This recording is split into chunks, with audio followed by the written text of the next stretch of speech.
लेकिन हैदर अली भी इस वक्त हमारे साथ नोएडा से जुड़ गए हैं, तमाम जानकारी वो भी पहुंचाने की कोशिश करेंगे। हैदर, ग्राउंड रिपोर्ट पे आप लगातार बने हुए हैं, बातचीत भी लगातार कर रहे हैं, क्या कुछ प्रशासन की तरफ से आदेश दे दिए गए हैं? सबसे पहले वो जानकारी दीजिए। अगर हम बात करें गौतम बुद्ध नगर की, चूंकि कल दिल्ली के मयूर विहार में जिस तरह से ये घटना सामने आई, उसके बाद से गौतम बुद्ध नगर का प्रशासन पूरी तरह अलर्ट हो गया है। गौतम बुद्ध नगर के डीएम सुहास एलवाई ने अधिकारियों के साथ मीटिंग की, जिसमें स्वास्थ्य विभाग हो या पशुपालन विभाग हो, सभी अधिकारियों को मीटिंग में बुलाया गया।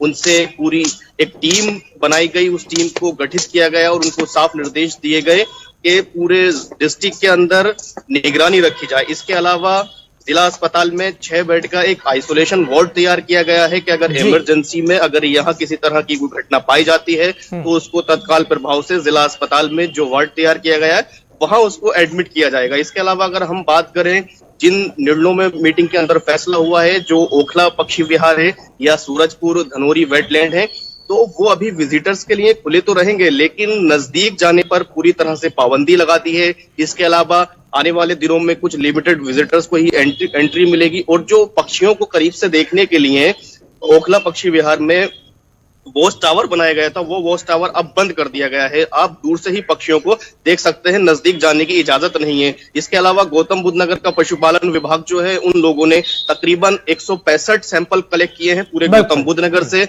उन सैंपलों को लुधियाना, जालंधर और भोपाल भेजने की बात चल रही है। उनको वहां लैब में भेजा जाएगा और उनकी टेस्टिंग कराई जाएगी। अगर किसी भी तरह का उन पोल्ट्री फार्म के अंदर एक भी अगर ये मिलता है बर्ड फ्लू का कोई भी केस, तो साफ निर्देश दिए गए हैं कि अच्छा हैदर, इस बात की जानकारी और दीजिएगा, क्योंकि 2016 में जब बर्ड फ्लू फैला था तो कहीं ना कहीं लोगों में जागरूकता की कमी रह गई थी, जिससे कहीं ना कहीं जानलेवा साबित हुआ और कई लोगों की जान भी चली गई थी। क्या जागरूकता को लेकर भी कदम उठाए जा रहे हैं? केशव से भी मैं सवाल लूंगा और संदीप से भी, लेकिन आप बताएं कि जागरूकता के लिए क्या कुछ किया जा रहा है? लोग जितने जागरूक होंगे उतनी सतर्कता होगी। निश्चित तौर पर इससे अगर बचना है तो सरकारें हों या लोकल प्रशासन हो, वो एक ही बात कहता है कि जो पोल्ट्री फार्म है या चिकन अंडा मांस जो होता है वो आप खाना बंद कर दें, नजदीक जाना बंद कर दें। और लोग इस चीज को लेके अवेयर तो है, क्योंकि बर्ड फ्लू एक ऐसी बीमारी है जो मानव में रेयर ऑफ रेयर में देखा जाता है, खासकर इंडिया के अंदर। इंडिया में अभी तक इस तरह के केस बहुत ना के बराबर आते हैं, लेकिन हाँ खतरा जरूर है इस चीज। चलिए ठीक है हैदर, आऊंगा आपके पास भी। अब ये इस सवाल का जवाब जरा केशव से भी ले लिया जाए। केशव, क्या दिल्ली सरकार कर रही है, क्योंकि टीमें गठित कर दी गई हैं और लोगों को जागरूक करने का भी काम किया जा रहा है, क्या पोस्टर, बैनर या टेलीविजन के जरिए, एड के जरिए समझाने की कोशिश कर रही है? क्योंकि जागरूकता जब तक नहीं होगी, जब तक लोग समझ नहीं पाएंगे बर्ड फ्लू है क्या और सतर्कता बरती जाएगी। देखिए हर्ष, इसको लेकर जिस तरीके से लगातार दिल्ली सरकार ने अपनी स्पेशल फोर्स जो टीम है वो बना दी है, और दूसरी तरफ सबसे अहम बात यह है कि अब जो चिकन खाने वाले लोग हैं, जो अंडा खाते हैं, उनके लिए थोड़ी सी जो है वो अब इस चीज को लेकर घबरा रहे हैं। अब वो ये डर रहे हैं, जिसको लेकर यहाँ के जो दिल्ली के व्यवसायी हैं अब वो ये सोच रहे हैं कि जो मुर्गी पालन जिस तरीके से होता है, उनके जो व्यापारी हैं उनमें कहीं ना कहीं इसमें जो है इसका जो व्यापार है वो कमजोर पड़ेगा और कहीं ना कहीं पर इसको जो व्यापारी हैं उनको इसका खासा नुकसान उठाना पड़ेगा। ठीक है, जरा इस सवाल का जवाब संदीप से भी ले लिया जाए। संदीप, आप जरा जिक्र करिएगा, क्योंकि सरकारी योजनाएं होती हैं तो हरियाणा के सीएम लगातार सामने आते हैं और अच्छी खासी योजनाओं के बारे में बताते भी हैं, लेकिन बर्ड फ्लू के लिए कितना जागरूक लोगों को किया जा रहा है? क्योंकि तकरीबन एक हफ्ता बीत चुका है, आज तक ना कोई ऐसी एड नजर आई है, ना कोई पोस्टर बैनर नजर आया हरियाणा के अंदर।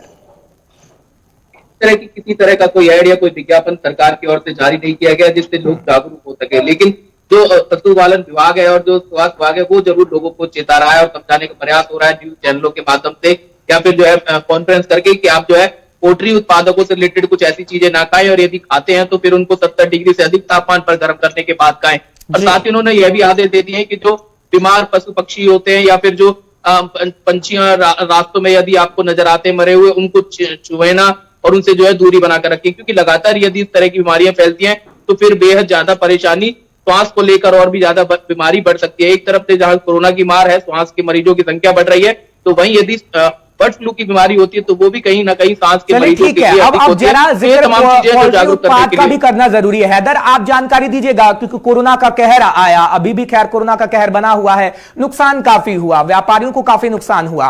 अब पोल्ट्री उत्पाद से जुड़े लोगों को नुकसान होने की पूरी पूरी उम्मीद है। क्या सरकार की तरफ से कोई ऐसा खाका तैयार किया जा रहा है? क्योंकि अभी तो बर्ड फ्लू ने दस्तक दी है, अभी और कितना बढ़ेगा अभी इसकी जानकारी किसी को नहीं है, क्योंकि ये राज्यों में और फैलने लगा है। क्या कोई ऐसा खाका तैयार किया गया है कि पोल्ट्री उत्पाद से जुड़े लोगों को कुछ फायदा मिल सके, क्योंकि नुकसान तो उनका होना तय है?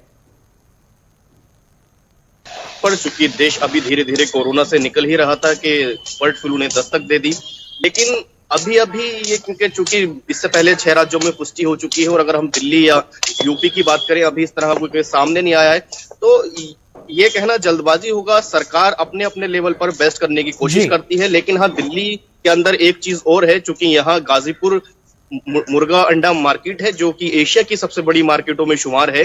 तो अगर ऐसे में यहाँ बर्ड फ्लू दस्तक देता है तो उस मार्केट के अंदर हजारों व्यापारी हैं, और उन व्यापारियों के साथ हजारों की संख्या में जो काम करने वाले मजदूर तबके के लोग हैं वो जरूर परेशान हो जाएंगे। क्योंकि गाजीपुर मंडी में जब इससे पहले 2015 में इस तरह का अलर्ट जारी हुआ था तो लोगों ने मंडियों में जाना बंद कर दिया था, या पोल्ट्री फार्मों से लोगों ने खरीदना बंद कर दिया था। तो ऐसे में कोरोना की मार से लोग नहीं निकले थे, ये जाहिर है। और अगर अब बर्ड फ्लू आया तो सबसे ज्यादा जो इससे प्रभावित होने वाले लोग हैं वो है मत्स्य पालन के लोग, जो कि अंडा, मछली या जो ये मुर्गों का व्यापार करते हैं, पोल्ट्री फार्म खोलते हैं, तो वो लोग जरूर इससे प्रभावित होंगे। और खासकर जो यहाँ मंडियां हैं, जैसे गाजीपुर मंडी है, वो बहुत ज्यादा प्रभावित होने वाली है, जिसका सीधा असर कहीं ना कहीं स्टेट के रेवेन्यू पर जाकर पड़ेगा, क्योंकि वहां से हर दिन बड़े लेवल पर बड़ी संख्या में लोग खरीदारी करते हैं। हाँ, सरकार जरूर गाइडलाइन सरकार ने जारी कर दी है, मनीष सिसोदिया का भी बयान आया था